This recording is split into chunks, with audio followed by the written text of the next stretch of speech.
זה היה נראה לי סוף שלב הפיילוט, לא לקחתי כסף עדיין. אני זוכר נראה לי בפגישה הראשונה שלנו שאמרתי לך את זה, היית די בשוק, כן. כאילו.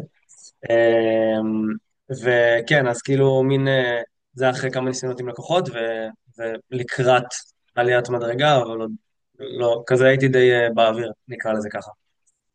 כן, אני זוכר באמת בהתחלה היית בפיילוט, אחרי זה התחלת בעצם לקחת כמה לקוחות בתשלום. אתה זוכר בערך כמה זה היה?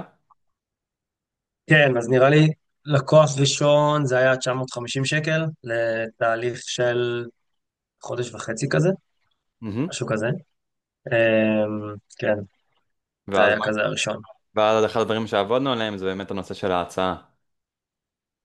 כן, אז בגדול, כאילו, ידעתי שזה מחיר נמוך, אבל נראה לי אתה גרמת לי להבין, כאילו, באמת כמה ערך יש במה שאני נותן, ושבהתאם לזה שאני בסוף עוזר לאנשים להגיע למצב שהם בכאוס ולא יודעים מה לעשות עם העסק מבחינת משימות וסדר עדיפויות, זה שאני יכול להביא אותם למצב שהם על הדברים והם מסיימים את היום שלהם ואשכרה, כאילו, סיימו את מה שהם היו צריכים לעשות היום, והם בכלל יודעים מה הם צריכים לעשות במהלך השבוע וכל יום, אז שזה שווה הרבה יותר מ-950 שקל.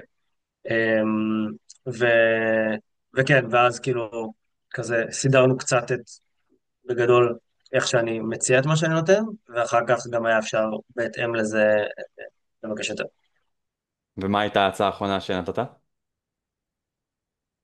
אחרונה, זה היה 3,400. שסגרת את העסקה. כן, לא רק שסגרתי, גם כאילו מי שנכנס שם כזה אמר לי כאילו, אחרי זה שאלתי כזה, מה הביא אותו וכולי, ואז אמר לי פחד כאילו להיכנס לפני רצה להיכנס לפני שהמחיר עולה, למרות שלא דיברתי על העלאת מחיר, אז זה סימן טוב. יפה, סבבה. אז מבחינת התהליך שעשינו, מה היית אומר שהתוצאות שלקחת כזה אחרי השלושה חודשים ועוד כמה חודשים ליווי שהיו אחרי זה? בגדול, אני חושב שכשנכנסתי, כאילו הייתי במצב מה זה חושב? הסיטואציה הייתה שאני פשוט מעלה סרטונים, אני מעלה דברים, אין לי מושג מה אני עושה, כאילו אני פשוט מעלה. זה נחמד, כאילו להתחלה זה להתחיל כאילו במשהו, זה טוב. אבל איתך זה כאילו, זה הפך לעסק, כאילו זה הפך לכזה, אוקיי, עמרי, שנייה, תעצור, אתה לא סתם מעלה דברים, כאילו זה טוב שאתה מעלה סרטונים, אבל בוא נדבר שנייה על מה אתה מעלה, ואיך אתה מעלה. ובואו נדבר שנייה גם על כאילו מתי נכון לעלות, והאם כאילו זה נכון לעשות. הייתי מעלה כאילו 10 סטורי ביום, כאילו אחד אחרי השני, ואז כזה רגע, אולי כאילו תחשוב שנייה על הצד השני, מה הוא רואה, מה הוא חווה, איפה אנחנו אולי חופרים לו, איפה אנחנו נותנים לו ערך, כאילו מלא שאלות שכאילו מבחינתי היה רק אותי, ולא היה את הצד השני. ואתה, כאילו כשנכנסת זה היה כזה להבין מה הקהל שלי חושב, רוצה, אמ, כן, וגם כאילו אולי עוד משהו שכזה חשוב להגיד, להיות הרבה יותר טבעי, כאילו, וזה כזה אחד מהדברים הראשונים שאמרת לי, שעשו ממש הבדל וקיבלתי עליהם כזה הרבה מחמאות מאנשים, שהם מאוד אוהבים את הכיוון לאן שהתוכן שלי הולך, שאני יותר מביא את עצמי, שכמובן זה תהליך שאני עדיין יודע שיש לי מקום לשיפור בו, אבל כן, עשינו נראה לי אחלה עבודה שם. אתה עשית עבודה מעולה. מה מבחינת התהליך היית אומר שבאמת תרם להגיע לתוצאות האלה? מה מבחינת המפגשים מסוימים, אולי כלים מסוימים שלקחת מהליווי? אז קודם כל, נראה לי שזה שבתחילת התהליך כאילו היית ממש מסתכל איתי על דברים שהעליתי ואומר לי כזה, אוקיי, תשים לב שנייה. כשאתה מעלה משהו כזה, זה מה שזה גורם להרגיש לקהל למי שרואה אותך. ואני הייתי כזה מתלבט איתך ושואל אותך שאלות על דברים שבא לי להעלות, ואז היית מחזיר אליי שאלות של כאילו, מה המטרה של מה אתה מעלה? מה אתה רוצה לגרום להם להרגיש? וכזה היינו מפתחים את זה.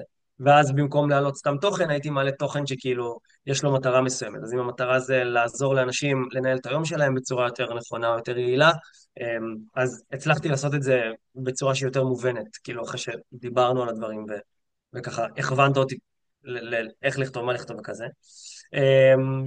אני חושב שמשהו קצת קשה לשים את זה במילים, אבל כאילו לימדת אותי מה האנרגיה, כאילו מה זה לימדת אותי? הראית לי מה האנרגיה שאני מעביר, נגיד היה סרטונים או מסרים הם היו קצת קשוחים, או נראים מאוד כאילו שאני מלמד ואני כזה בא בצורה מאוד קשיחה, אז אתה הראת לי כזה את הצד של, אוקיי, בסוף יש בן אדם שרואה את הדברים האלה, וכאילו, תנסה לחשוב שנייה מה הזווית הזאת ואיך אתה יכול להתחבר אליהם ולייצר תקשורת איתם, בין אם זה בסקרים בסטורי, ובין אם זה בשאלות תשובות, ובין אם זה בלשתף שיחות ושאלות שאנשים שואלים אותי בפרטי או מתוך התהליכים שלי. כאילו, אני חושב שעזרת לי כזה לפתוח את כל מה שקורה בעסק בבפנים שלו, מין לפתוח דלת החוצה, כדי שאנשים יראו מה קורה בפנים, וזה באמת גרם לאנשים להתעניין בליווי ולהיות יותר מעורבים. כאילו, היום יש לי אנשים שגם אם הם כאילו עוד לא הפכו להיות לקוחות שלי, אז הם כזה, הם יודעים מה קורה בליווי שלי. ואני יודע שכאילו,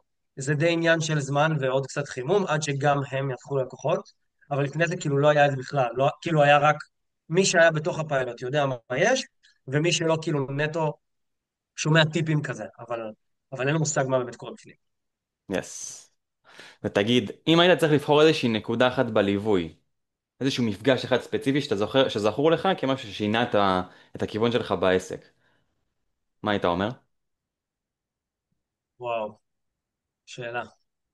אמ, אני חושב שכאילו הייתה לנו שיחה, טוב, זה מצחיק, אני לא יודע אם זה כאילו, לא יודע על איזה כיוון כזה חשבת עליו, אבל מה שאני נזכר זה שיחה שהייתה לנו דווקא על המוצר עצמו, כאילו על מפגש ספציפי שכזה שיתפתי אותך באיזה משהו עליו, ואז נתת לי שיקוף ממש ממש חזק, שכאילו אני בניתי איזשהו מפגש בליווי שלי, קצת כמו שיעור פרטי, שאני פשוט מעביר מלא מלא מידע, ובעצם כאילו שמת לי כזה מול הפנים שהמטרה זה לא להעביר מידע, המטרה זה לפתור לבן אדם את הבעיה שלו.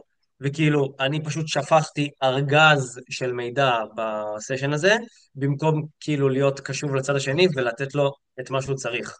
אז כזה, אמ, בוא נגיד שמאז, גם המפגש הזה השתנה, אבל גם כזה משהו במיינדסט שלי היה כזה, אוקיי, רגע, אני צריך להיות מוכוון לבעיה ולא מוכוון לפתרונות שאני מצאתי. אז זה היה מגניב. מטורף. אני זוכר את המפגש הזה. שאלה אחרונה, מה היית אומר למי שמתלבט אם להתחיל תהליך של ליווי, להתחיל על תוכן, לקחת את העסק שלו צעד אחד קדימה מהבחינה הזאת? אה, אני אגיד את הדבר הלא סקסי, כאילו, שאני אוהב להגיד, שכאילו, זה חרא, אז אם אין לכם כוח לסבול ולעבור כאילו הרבה עם זה, אז אל.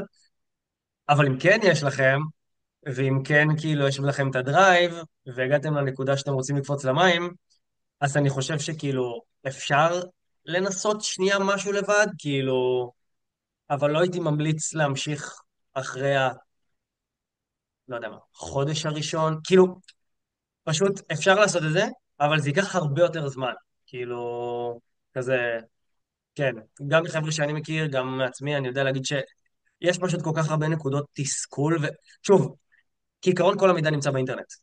הכל נגיש, וזאת בדיוק הבעיה. יש יותר מדי מידע. אז זה שיש בן אדם שאתה יכול כאילו פשוט להיות איתו ולעשות מה שהוא אומר לך, ושהוא גם שם ברגעים הקשים, אני לא כאילו מצליח לחשוב על דרך אחרת, בוא נגיד את זה ככה.